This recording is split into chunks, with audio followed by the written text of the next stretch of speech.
பாடலாம். இப்போ பாட போற சாங் வந்து ஸ்பெஷலா காலேஜ் வாத்திஸ்க்கு எல்லாருக்குமே ஒரு சாங் பாடணும் இல்லையா? Let's go.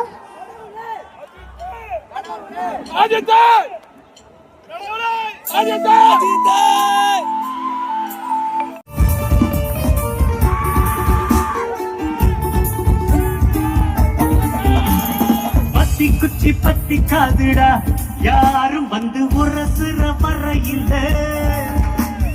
பம்பு தும்பு வச்சு காதடா, யாரும் உன்ன உசுப்புற வரையில்ல. நீ குச்சியா இல்லாம நீ குச்சியாயிருடா. உள்ளே ஒரு உஷ்ணம் எல்லாம் வாழ்வில் வெளிச்சம் வரும். பத்தி குச்சி பத்தி காதுடா, யாரும் வந்து உரசுற வரை